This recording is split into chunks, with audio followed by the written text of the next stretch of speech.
आज हम बात करने वाले हैं हिमाचल प्रदेश के फाइनेंशियल क्राइसिस के बारे में, जो कि नंबर्स तक लिमिटेड नहीं है, बल्कि डेवलपमेंट, जॉब्स और आम आदमी की लाइफ को डायरेक्टली अफेक्ट कर रहा है।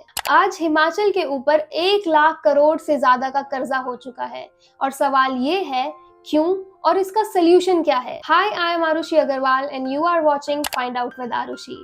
तो सबसे पहले हिमाचल की करंट सिचुएशन को सिंपल शब्दों में समझते हैं। हिमाचल जो पैसा कमा रहा है उसका मेजर हिस्सा सैलरीज, पेंशन्स, इंटरेस्ट और पुराने लोन्स को चुकाने में ही जा रहा है। मतलब नया पैसा पुराना लोन चुकाने के लिए और डेवलपमेंट के लिए बहुत कम बचता है और इसी वजह से बार बार लोन लेना पड़ता है। अब आते हैं कोर इशू पर, रेवेन्यू डेफिसिट ग्रांट। हिमाचल को सदियों से आरडीजी का सपोर्ट मिलता आ रहा है। ये ग्रांट सेंटर देता था ताकि जो स्टेट अपनी इनकम से बेसिक खर्चे कवर नहीं कर सकती उनको थोड़ी सपोर्ट मिले। तो अब सवाल ये है कि आरडीजी आखिर बंद क्यों हुआ। रीजन 1, 16th फाइनेंस कमीशन का डिसीजन। इंडिया में सेंटर और स्टेट का पैसा डिस्ट्रीब्यूशन फाइनेंस कमीशन डिसाइड करता है। 16th फाइनेंस कमीशन ने ये डिसाइड किया कि 2026 से आरडीजी को रिकमेंड नहीं किया जाएगा। जब फाइनेंस कमीशन ही रिकमेंड नहीं करेगा तो सेंटर डायरेक्टली ग्रांट नहीं दे सकता। रीजन 2, सेंटर का लॉजिक। सेंटर का कहना है आरडीजी टेम्परेरी सपोर्ट के लिए होता है, स्टेट्स को धीरे धीरे सेल्फ रिलायंट बनना चाहिए। अब फोकस होगा टैक्स डिवोल्यूशन फॉर्मूला पर, ना कि डायरेक्ट ग्रांट्स पर। सेंटर ये भी क्लेम करता है कि हिमाचल का शेयर डिविजिबल टैक्स पूल में बढ़ा है। रीजन 3, हिमाचल का काउंटर आर्ग्यूमेंट। हिमाचल गवर्नमेंट का कहना है हिल स्टेट होने की वजह से कॉस्ट ऑफ गवर्नेंस बहुत ज्यादा है। रोड्स, हॉस्पिटल, स्कूल्स बनाने में बहुत ज्यादा खर्चा आता है as compare to plain areas. Natural disaster frequent होते हैं। फॉरेस्ट और इकोलॉजी को प्रिजर्व करने का नेशनल बर्डन भी हिमाचल ही उठाता है, इसीलिए आरडीजी बंद करना अनफेयर है। अब बात करते हैं डेट ट्रैप की,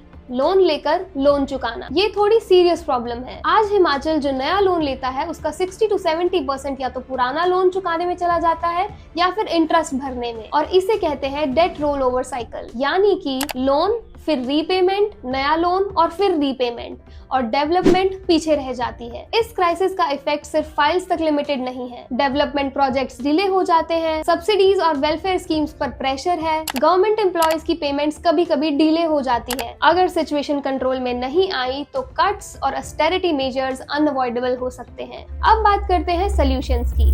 सोल्यूशन 1, सेंटर से स्पेशल पैकेज। स्टेट को सेंटर से स्पेशल डिमांड्स रखनी चाहिए। Special financial package, higher borrowing limit या आरडीजी जैसा अल्टरनेटिव सपोर्ट, यानी कि हिल स्टेट्स के लिए सेपरेट कंसिडरेशन की मांग। सोल्यूशन 2, अपनी रेवेन्यू कैपेसिटी बढ़ाना। हिमाचल को टूरिज्म को और ऑर्गेनाइज बनाना होगा। होम स्टेज, इको टूरिज्म और पिलग्रिमेज सर्किट्स को मोनेटाइज करना होगा। टैक्स कॉम्प्लायंस इंप्रूव करनी होगी। अनयूज्ड गवर्नमेंट एसेट्स का प्रॉपर यूज करना होगा। सोल्यूशन 3, ग्रीन इकोनॉमी पर focus. Hydro power, solar, green hydrogen, forest based economy, ये सब लॉन्ग टर्म सस्टेनेबल रेवेन्यू ला सकते हैं अगर सही प्लानिंग के साथ इम्प्लीमेंट हो। सोल्यूशन 4, फिस्कल डिसिप्लिन, यानी कि लोन्स का यूज सिर्फ प्रोडक्टिव प्रोजेक्ट्स के लिए। फ्रीबीज कल्चर पर strictly control, high impact infrastructure पर फोकस। शॉर्ट टर्म पॉलिटिक्स के बजाय लॉन्ग टर्म स्टेबिलिटी बहुत जरूरी है। Solution 5, MLA pension reform and temporary salary deduction. ये एक प्रैक्टिकल रिफॉर्म हो सकता है। अगर कोई लीडर एक या उससे ज्यादा बार एमएलए बना हो तो उसको सिर्फ 1 टर्म पेंशन मिलनी चाहिए, मल्टीपल टर्म्स के लिए मल्टीपल पेंशंस नहीं।